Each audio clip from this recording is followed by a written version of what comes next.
What's up, everyone? I'm the one, the only Jack Slater. Yeah, check us out on Comic Outlaw, man.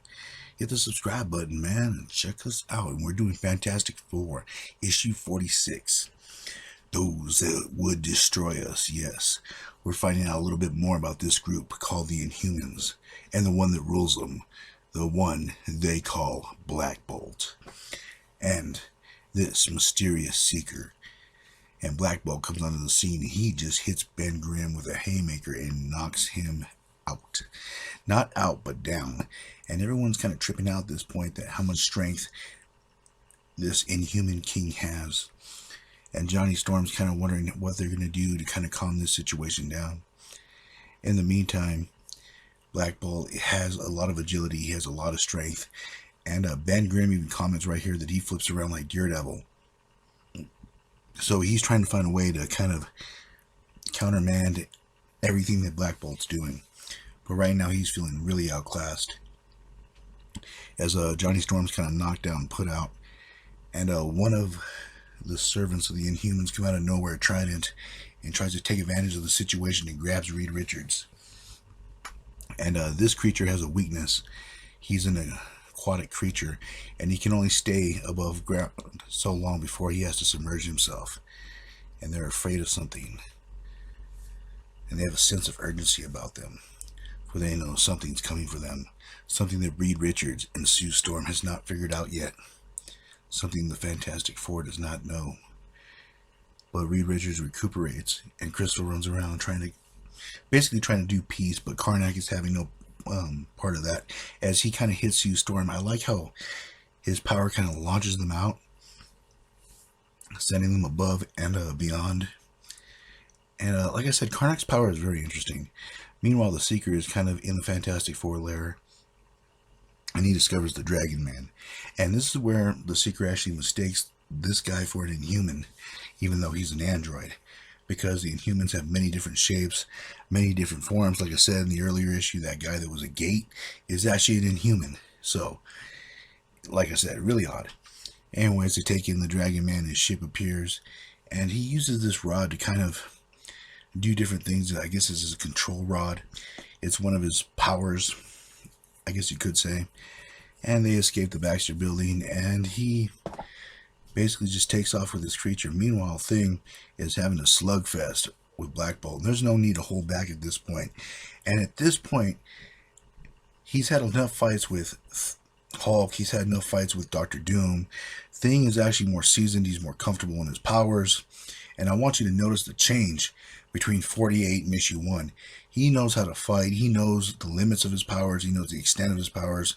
And even though Black Bolt's faster and he has a certain amount of strength, Ben Grimm is actually just taking him to the wood shop.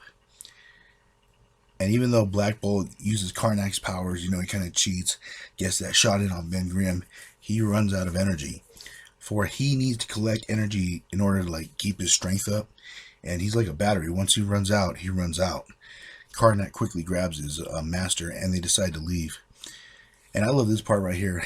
Lockjaw kind of delays for time. He grabs a steel rail and just hits Thing. You gotta love John Kirby's art. Anyways, Thing eventually breaks out of it, and Storm wakes up, Johnny Storm, and he decides to flame on, trying to find Medusa, trying to find a peaceful way to end this. But as he gets back in the fight, he kind of scares Lockjaw, firing blasts here and there. Meanwhile, Sue and Richards land before Gorgon and a few of the other people, including Medusa. And they go on to explain that they're running from the Seeker, a creature that hunts them, that's after them. And as soon as they figure out, the Seeker is upon them, and the Seeker will be there soon. These mighty Inhumans that's given a Fantastic Four a run for their money just disappear out of nowhere. Yeah, like I said, they chicken out. They run away. Boof, they vanish. And that's the Inhumans basically in a nutshell, leaving the Fantastic Four to clean up their mess against this alien known as the Seeker. Not really giving them any download, not really even telling them really what's going on. And this is just the way the Inhumans work. And they get back on Reed's cool bike. I love this bike. I love Kirby's art and how he designs things. But anyways, the Seeker comes out and basically just lays out his plan. Saying that he's after the Inhumans. Reed builds a gun to kind of track his heat trail down from his ship. And he's captured one of them, Trident, I think his name is. You know, he's experimenting on doing what he does. And this is where he discovers the Mandragon is an android and not actually an inhuman. So he decides to kind of just throw him away. The Fantastic Four do find the base, but get sucked in, pulled it into a trap as they go down deep into the ship. And this is where the Seeker goes on to explain that his race existed long before humans actually crawled out of the ooze. And over time, these scientists, these geneticists, actually came up with different races, different beings to come up with different purposes to work in different planets and so forth, you know, different environments. And they came up with these Inhumans. There was a revolution at one point, and these Inhumans ended up escaping, the ancestors of the beings that exist today. And the Seeker has been hunting them down ever since, bringing them back and looking for this refuge of Inhumans. Meanwhile, the Mandragon wakes up, and this creature with Hulk-like strength begins smashing everything, destroying the Seeker's men. And of course, he hits that little bubble. And Trident, this fish creature, he can't stay out of water too long, so once that breaks, he's suffocating. But he sends a message out. And what will they do now that the Mandragon's loose? Smashed his way through the Seeker's spaceship, and the Inhumans have disappeared. What will happen now is they have to fight two enemies at the same time. What will the Fantastic Four do? We'll find out the next time, won't we? And I'll catch you on the flip side. Subscribe, man.